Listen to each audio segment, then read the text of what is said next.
George Gurdjieff saw two kinds when he looked at human suffering, and most people never distinguish between them. One dissolves you into complaint and bitterness, leaving you weaker than before. The other, if held consciously, becomes the very force that forges genuine being. He called the first useless suffering the mechanical misery of self-pity, resentment, and emotional leakage. The second he named intentional suffering and insisted it was the only path to real transformation. Picture two blacksmiths standing before identical forges. Both face the same heat, the same raw metal, the same hammer. One curses the burns, complains about the smoke, and resents every ache in his shoulders. He produces warped, brittle tools that crack under pressure. The other feels the same burns, breathes the same smoke, carries the same fatigue. But he stays present to each strike of the hammer, adjusts his angle with each resistance the metal offers, and gradually shapes something that will endure for generations. The fire is identical. The outcome is not. Intentional or conscious suffering is not masochism or romantic pain. It bears no resemblance to depression or spiritual bypassing. It is the deliberate endurance of inner friction without escape. It is the voluntary bearing of psychological discomfort for the sake of awakening something permanent within you. Gurdjieff maintained that without this specific kind of suffering, no genuine development occurs. Not spiritual, not psychological, not even creative. Gurdjieff observed that most human misery is entirely unconscious. Watch yourself for a single day. Notice what triggers an emotional reaction. Your pride gets wounded by a casual remark. Your desires meet unexpected obstacles. Your carefully constructed self-image confronts contradicting evidence. Reality refuses to match your expectations, and immediately misery activates. This mechanical suffering produces a predictable sequence. First comes the wound, then the complaint. Blame follows naturally, searching for someone or something to hold responsible. Self-justification rises to protect the injured identity. Energy leaks out through emotional expression, venting, dramatizing, seeking sympathy, nursing grievances. The entire cycle changes absolutely nothing except to reinforce the patterns that created the suffering in the first place. Conscious suffering operates on different principles entirely. It involves bearing unpleasant inner states without immediately expressing them. It requires refusing to identify completely with the negative emotion, maintaining some space between awareness and the storm. It demands staying present in the friction rather than seeking the quickest exit through distraction, rationalization, or emotional discharge. Gurdjieff spoke often of intentional suffering. It is the voluntary acceptance of discomfort for the sake of inner development. He cared nothing for emotional drama or theatrical displays of pain. His interest focused entirely on what strengthens the core of being, what builds something permanent in the chaos of constantly shifting inner weather. Here is where the teaching becomes provocative. Many of the most remarkable individuals in history never encountered Gurdjieff's work, never heard his terminology, never studied his methods. Yet their lives reveal the same principle operating with surgical precision. They endured, held, and transmuted suffering instead of collapsing under its weight. Today, we will journey through three extraordinary lives: Vincent van Gogh, Abraham Lincoln, and Fyodor Dostoevsky.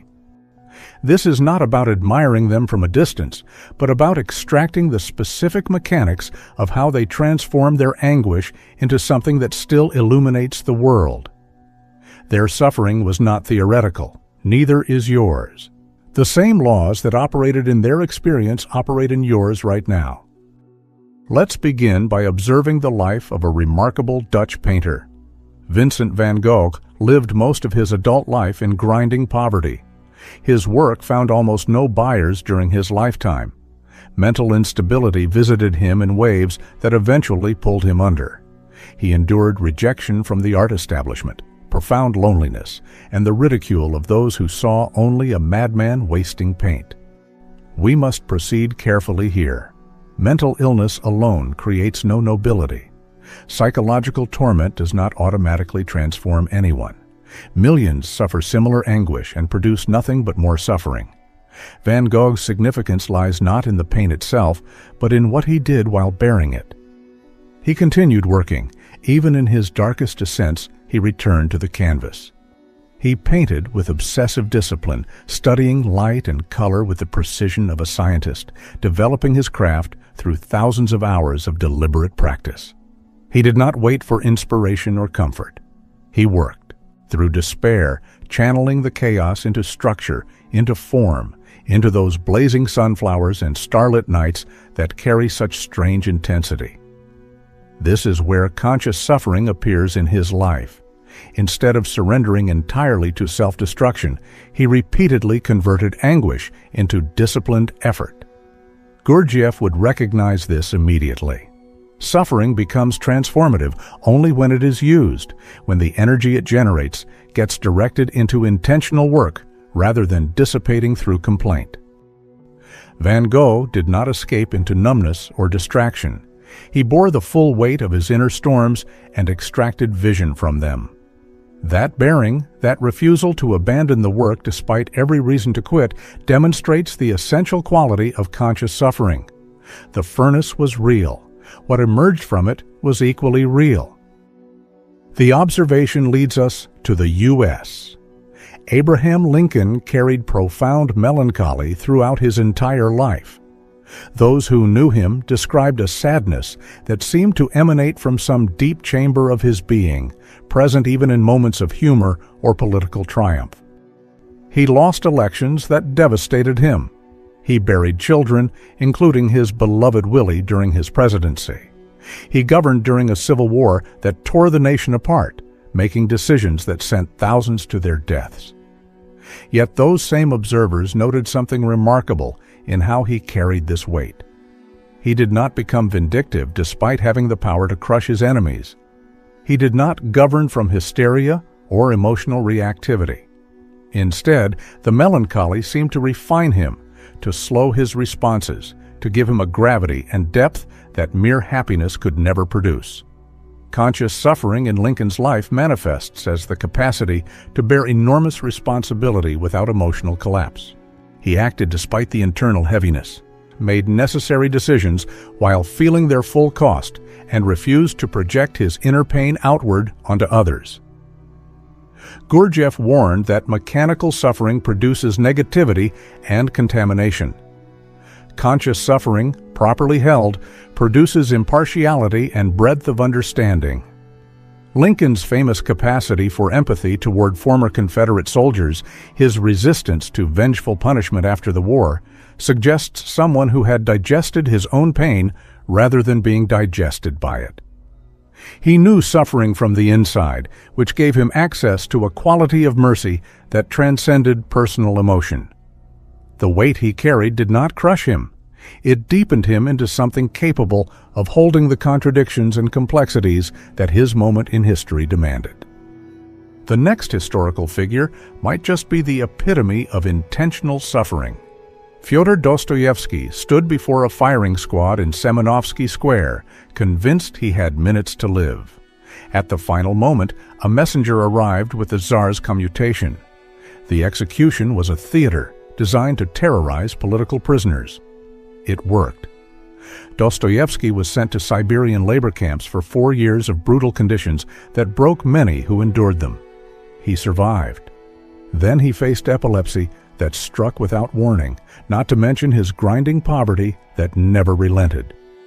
His gambling addiction consumed what little money he earned, let alone the deaths of his first wife and infant daughter. Any single element would justify complete despair. Together, they might seem to guarantee it. What makes Dostoevsky extraordinary is not the catalog of suffering. His significance lies in how he observed his own anguish with ruthless, unflinching honesty. His novels dissect pride, humiliation, guilt, and redemption with surgical precision. He refused to anesthetize himself with ideology or comfortable explanations. He stared into the abyss of human psychology and reported what he saw without flinching. This aligns profoundly with Gurdjieff's central practice of self-observation without justification. Dostoevsky did not flee the darkness he encountered in himself and others. He studied it the way a naturalist studies specimens, endured it without collapsing into it, and transformed it into psychological insight that still illuminates the human condition. Conscious suffering refines perception. It deepens the emotional center instead of distorting or destroying it. Dostoevsky's ability to portray characters of such psychological complexity, to understand the mechanisms of self-deception and suffering from the inside, emerged from his willingness to remain present in his own hell without escape. He converted the energy of his torment into literature that continues to wake people up more than a century after his death.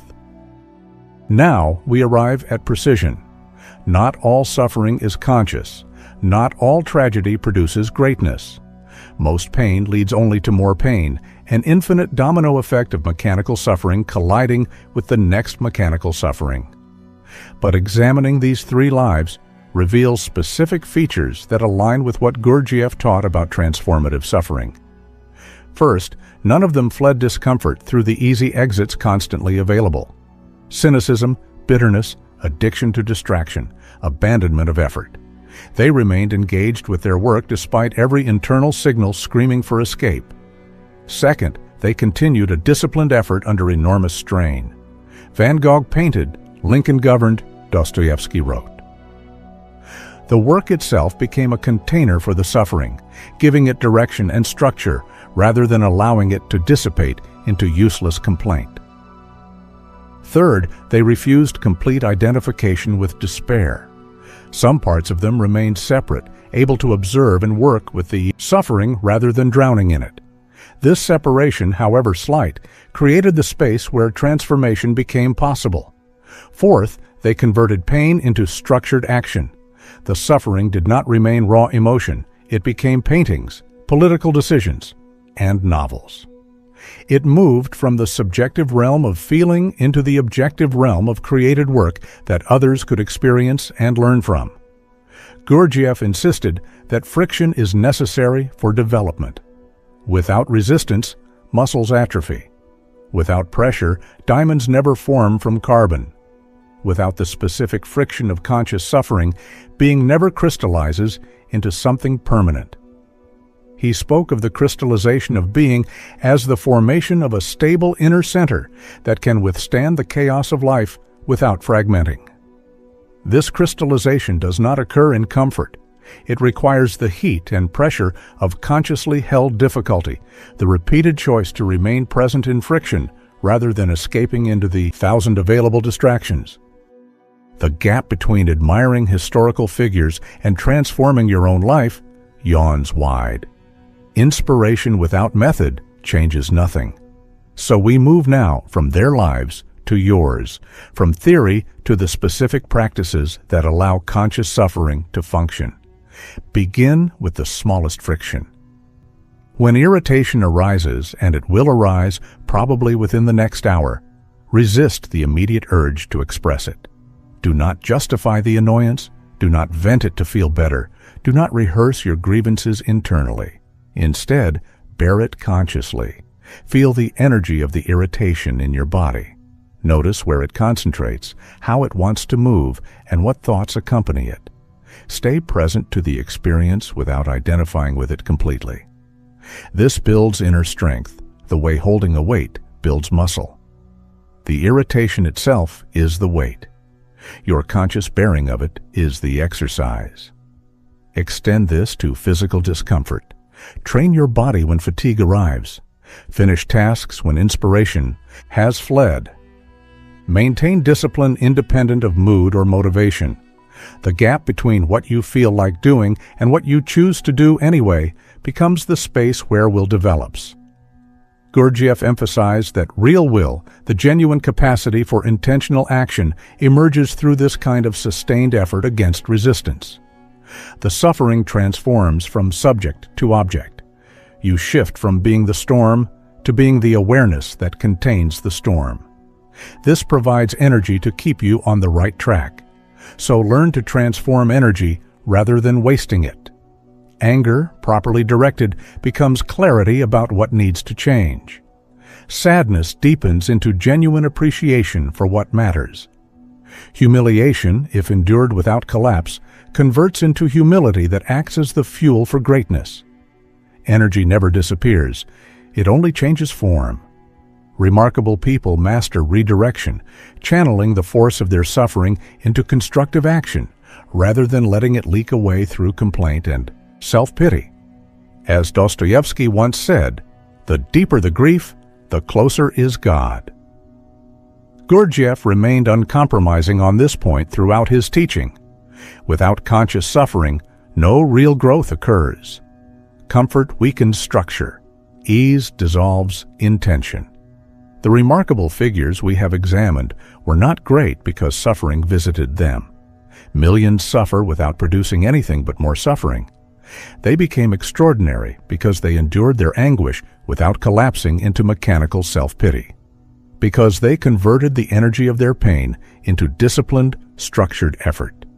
They were inspired by their own pain. They were not chasing greatness.